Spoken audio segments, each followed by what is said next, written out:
Franchise Sports Media!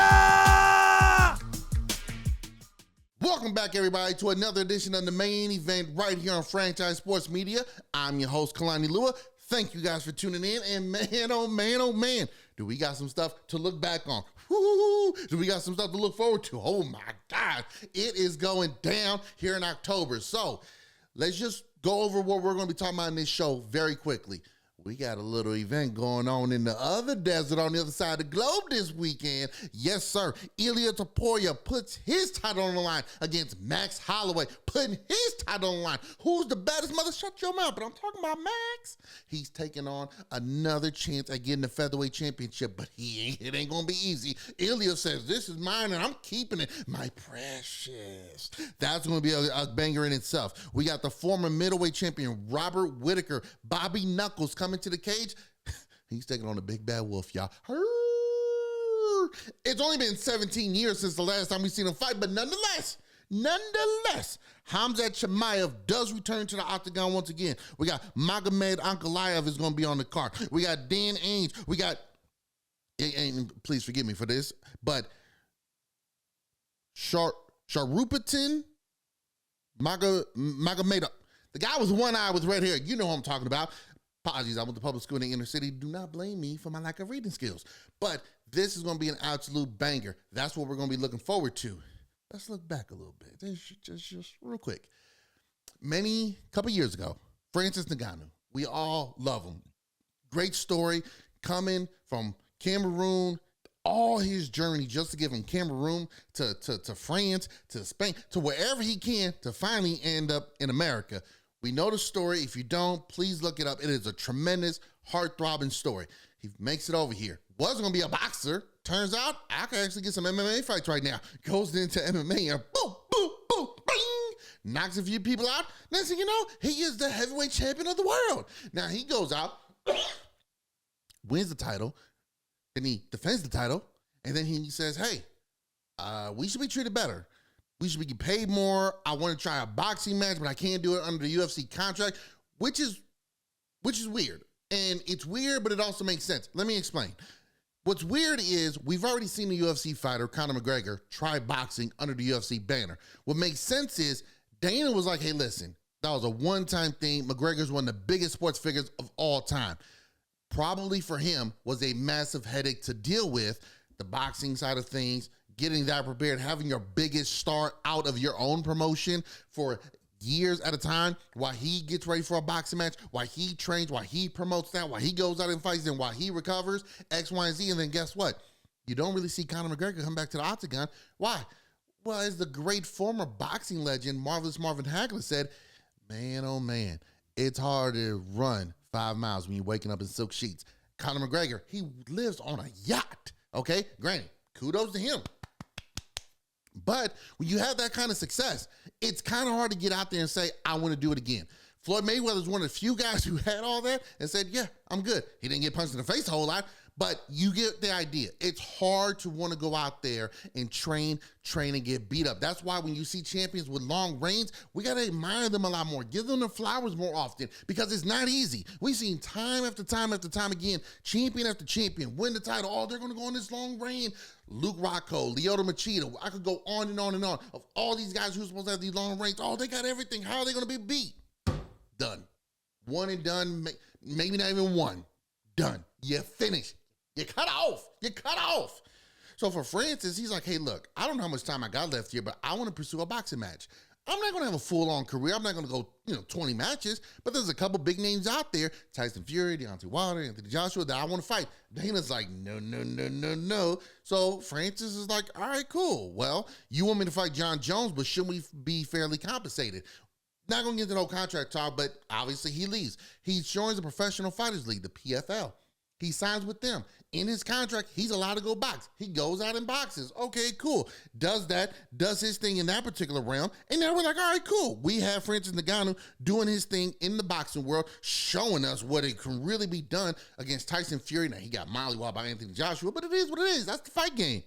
When are we going to see him back in the MMA? When are we going to see him back in the cage? Well, he made his MMA debut for the PFL, his return to the octagon, and man, oh man, oh man, this was the PFL Super Fight Battle of the Giants.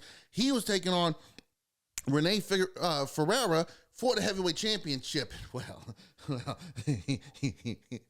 bing, pow, boom, ping. You remember the scene in Goodfellas when Joe Pesci at the restaurant, you think I'm funny scene, but before he was telling the story, he was like, hey, what are you doing here? You gonna tell me something to take, tough guy? Yeah, I'll tell you something. Go F your mother. Bing, pow, boom, ping. That's what this was. Francis came in there against a bigger guy, which is scary to think because Francis is one of the biggest guys in the UFC or in MMA in general in the heavyweight division. And then you go out and you're taking on someone who's bigger than you. Just knocked out Ryan Bader in less than a minute. Fast hands, has his flaws, and isn't necessarily the most technically proficient fighter, but in the heavyweight division, when you got power and you got some speed behind you and you got that size, woo!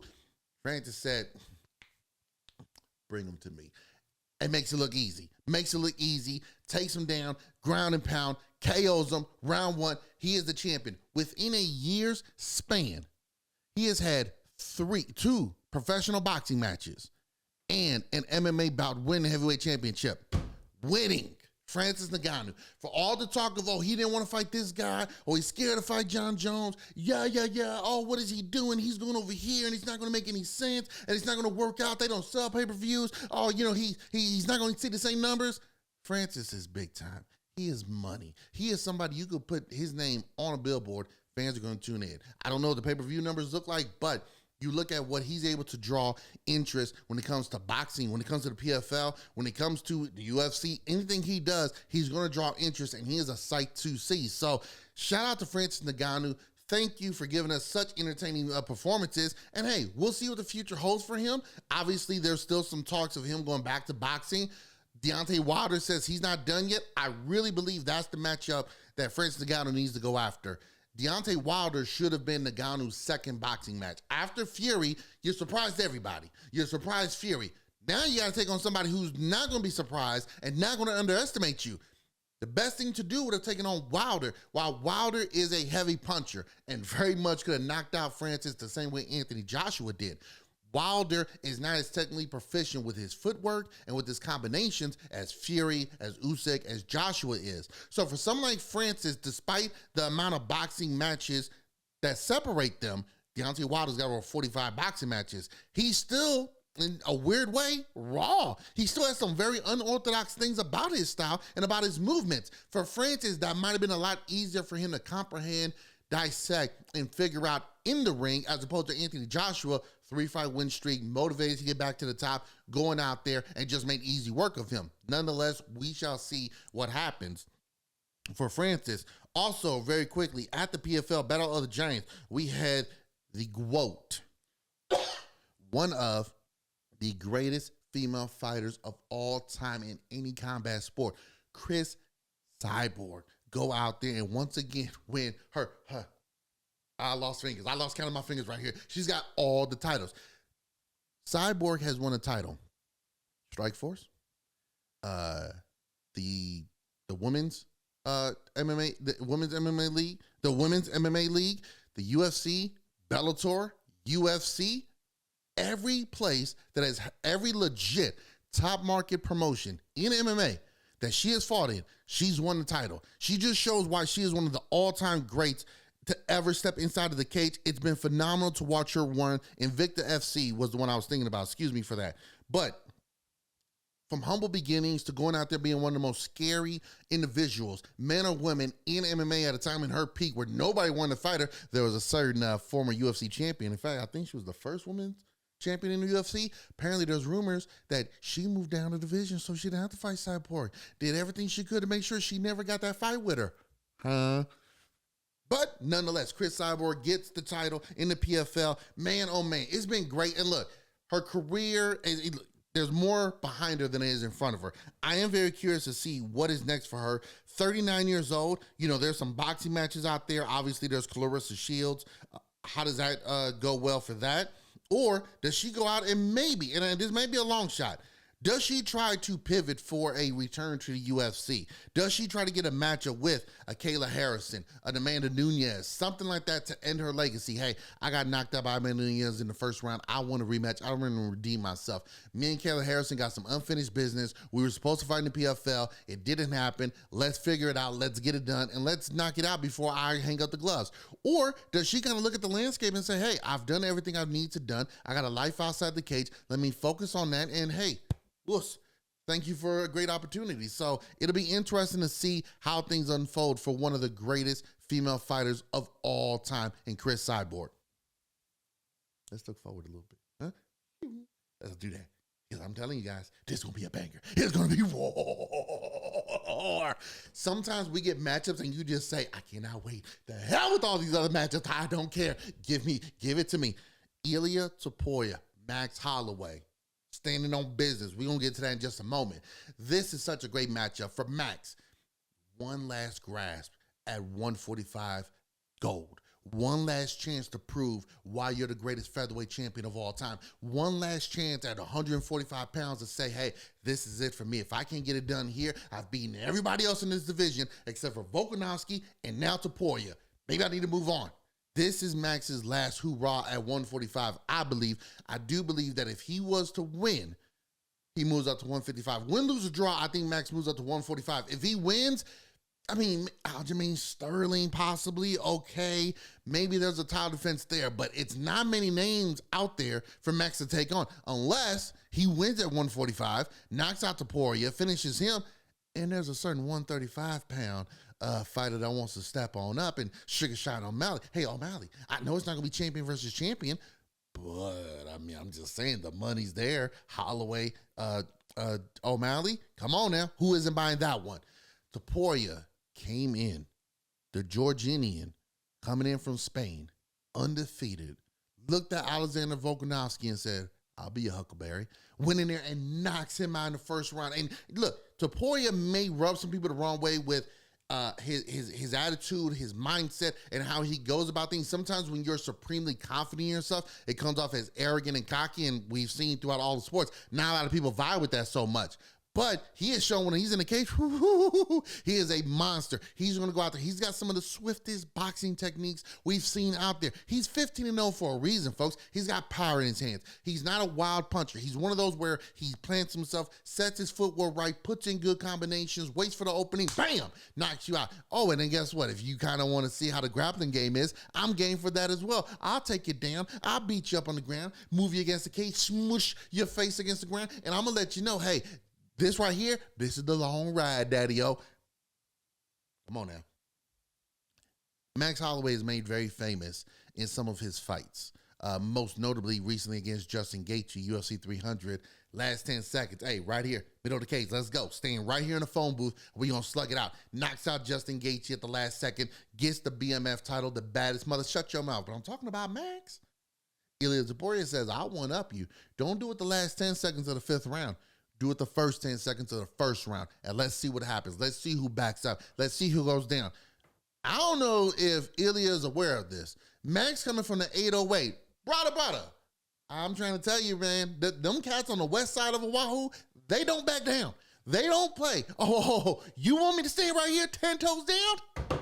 I see you 10 toes, and I raise you 10 knuckles. Let's go, baby. It is going to be on and popping. If Max comes out right away, points to the middle of it right to get-go, and he's got to get the slugging, it's going to be like when Diego Sanchez and Clay Guida went at it, when Stephen Bonner and Forrest Griffin went at it, when Vanderlei Silva and Rampage went at it. It's going to just start right away. They didn't even need the bell. Just, hey, referee, get the hell out the damn way till one of us falls.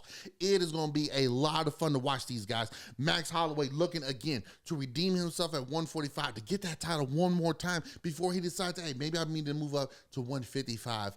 Stay comfortable here, take on new challenges, and continue my legacy here. For Ilia Topuria, if I beat Max Halloway, especially if I do it in impressive fashion, I've been two of the greatest 145 champions of all time in Volkanovski and Holloway.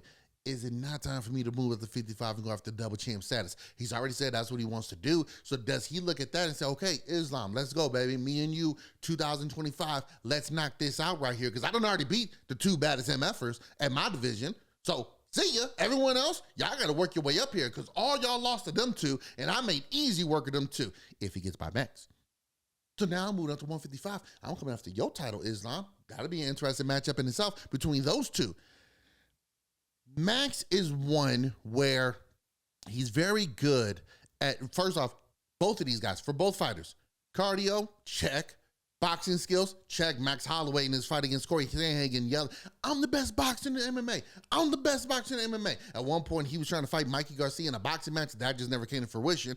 But cardio, boxing, both of these guys are tough to take down, hard to keep down when it happens, very well-rounded. Max can attack you or he can counterpunch you.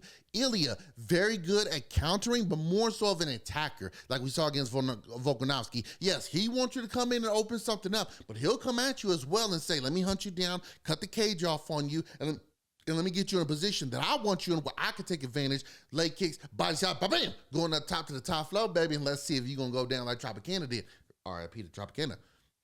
This is going to be a fun matchup right here. I cannot wait to see how things unfold between these two. It is an absolute war that these guys are going to give us. And like I said, when that bell rings, what's Max going to do? What's Ilia going to do? Going to go right at each other? Right here, let's stay on business. Should be fun. Co-main event, Robert Whittaker. Man, oh man, the ageless wonder. The man who at one point was fighting at 170 and has made himself an absolute nightmare for people at 185, is taking on Khamzat Chimaev, a man who has fought at 170, 185, probably could fight at 205. Unfortunately, because of health issues, visa issues, religion, respect to that, not knocking that, but due to a lot of different issues, this dude don't fight. Like the last time he fought, I was skinny. I could have fought Max Halloway at 145. That's how long it's been since he's fought. But nonetheless, you're looking at somebody at 13-0, was on the rise. Remember, when during the pandemic, give me everybody, I kill everybody, I smash everybody. And then, it just became less and less and less. We saw this dude. But now he's taking on Robert Whittaker, which, let's be honest, at 27-7, a former champion. He's fought the who's who. One, he's not going to be intimidated. Two, good luck in taking him down like you do everybody else, Khamzat. But three, you're not going to be able to run away from this one because Bobby gonna be in your face. Bobby gonna make this a backyard fight. He gonna make this a dark alley scrap right here. It is gonna be extremely entertaining to see who is able to enforce their will more. Khamzat has shown he's got power in his hands. He's willing to stand and bang with you, but he wants to grapple with you. He wants to utilize his size and his strength and his wrestling ability to take you down, ground and pound you, work his way for a submission like we've seen him do countless times. But we've also seen Robert Whittaker deny Olympic-level wrestlers the ability to take him down. If they do, you're not holding me down. Very quick. Robert Whittaker is one of the fighters who's very quick at being on the outside, exploding inside very quickly. Being on the outside, coming in very quickly. And he's very strong, and at times it seems like it's unorthodox. But if I could paint a picture, he'll rush in to his right, your left, if you're an orthodox fighter. He'll come to your left, but he'll throw in a looping left while he's coming in. So while you're trying to lean to your right, that left is coming, bam. And then when he turns, he's got a cross right waiting for you, thinking, okay, let me step in here, bam. Now I got a right coming at me. It's one of those unique styles that's hard to mimic in training camp, so hard to prepare for, but it's also hard that when you see it, damn, he's a little bit faster than I thought. A lot stronger than I thought. Oh, snap. He got some pop in his hand. So it's going to be entertaining to find out who can enforce their will. Can Khamzat, the Wolf, take Whittaker down, hold him there, grind and pound, lean on him and wear him down, get his cardio take. We've never seen Robert Whittaker necessarily tired in a fight, but we've also never seen him in a grappling war with one of the top grapplers in the entire division in Khamzat Chimaev. So which one we'll see? Remember, Khamzat Chimaev, despite beating Kamal Usman on short notice, Usman had moments standing up where he was tagging him. And Usman, that was on what, 8 days notice? Robert Whittaker's been training this whole time in the training camp. So now you look at it and say, if Khamzat hasn't improved his stand-up defense, he might get rocked a couple times. Whittaker has shown against Joel Romero, Paulo Costa, and many others, I could rock guys now. Don't get it twisted. I could put you down on your ass. So it's going to be a lot of fun how this matchup goes. Again, Whitaker, always up for a good fight. Always game to go out there and put on performance for the fans. Khamzat, one of the more popular fighters in the UFC. One of the guys we all think should have already been a champion and still has the potential to be a future champion. He just has to find consistency in going out there and fighting more and more. On the card, number one contender fight at light heavyweight. We got Magomed Ankalaev taking on Alexander Rukic. Ankalaev, 19-1, 1 and 1 no contest. So this is a guy who at one point in time, he fought Jan Blachowicz. Wasn't the most entertaining fight, but he's the best grappler at 205 right now. And everyone's wondering what Pereira's going to do. Is he going to move up to heavyweight, move back down to middleweight, or is he going to stay at light heavyweight? If he does, Ankalaev is the one everyone thinks has a chance to dethrone him because of his grappling. But he's got to get by Alexander first, who's 14-4. And let me tell you, this is no easy feat right here. He's another one. Yeah, I can grapple, but I want to scrap. I want to test that chin of yours. I want to see how good you can stand up and take these leather gloves right here. The new UFC gloves haven't allowed a lot of knockouts recently, less hand injuries, but let's see if Alexander can say, oh, no. I'm going to test this theory out real quick. Pop, pop, pop, pop, with his combinations and his powers. So that's another intriguing one. A battle of styles, striker / grappler versus grappler / extreme grappler. We also got Lerone Murphy taking on Dan Ige. We also got what was supposed to be on here was a heavyweight bout between Cyril Gane and Alexander Volkov. Volkov suffered a knee injury that has been pushed back to December. That was going to be a good one. But what's interesting that I like in this particular one is we have 4 fighters on here putting their O on the line. Ilia Topuria is 15-0. Khamzat Chimaev's 13-0. Murphy's 14-0. Magomedov, 14-0. Now, he's another one because of his visa issues. He's only going to fight overseas for the foreseeable future. 4 fighters putting their undefeated streaks on the line. How many of them go? Do all of them go? Just 1, 2, 3, none? Do they all stay undefeated after this? We shall see. It's going to be a lot of fun to figure that out. Excuse me.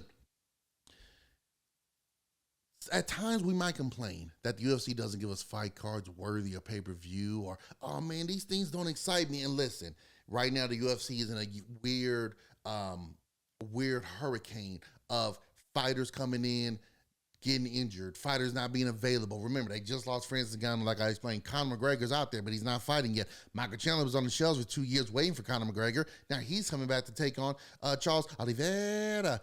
John Jones was supposed to come back, but then he gets injured. Now he's coming back. He's taking on Stipe, who's been out dealing with injuries, coming back. I mean, it's been a whirlwind of clusters here and there, but this one right here, folks, absolute banger. As I mentioned before, Max Halloway, Ilia Topuria. For Max, again, not trying to sound pro Max here, even though that's my island brother, just an idea of what Max has been able to do at 145.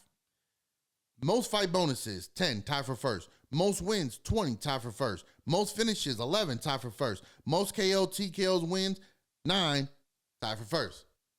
When we say Max is the greatest featherweight champion of all time, we mean it. It's proof in the pudding. So imagine if Ilia Topuria can come in there and defeat this guy.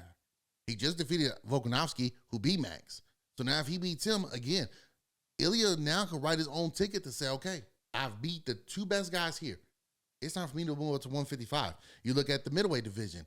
If Chimaev can go out there and get the W, does he go ahead and jump the line and get an immediate title shot? I do feel this is near number 1 contenders matchup. What if Whitaker does it? Does he get a rematch with DDP for the title if he can successfully defend it against Sean Strickland in January? We shall see. We shall see. All I know is it's going to be a lot of fun. We had some fun last time. Now we're about to have some fun going forward. Now it is overseas. So remember, it's going to be on at 11 p.m. Pacific Standard, 11 a.m. Saturday Pacific Standard Time. So be sure to set your alarms, get where you got to get to. College football's on. Flip on over. You know the better games is coming on later in the day anyways. But that's about it here on the main event. That's about it. We got a lot of things to get to, but I want to make sure we covered what just passed, what's coming up, and obviously as the shows goes on in the weeks continue to roll, we will dive into more and more and more. But guys, thank you once again for tuning in. This is the main event on franchisesportsmedia.com. Go to franchisesportsmedia.com for all your likings and all your love for sports. Raiders, Lakers, baseball and all that other nonsense. The Golden Knights, the Las Vegas Aces, high school football. Man, oh man, it's getting good out there, folks. Thank you guys once again. I'm Kalani Lua. Till next time, fight fans. Peace.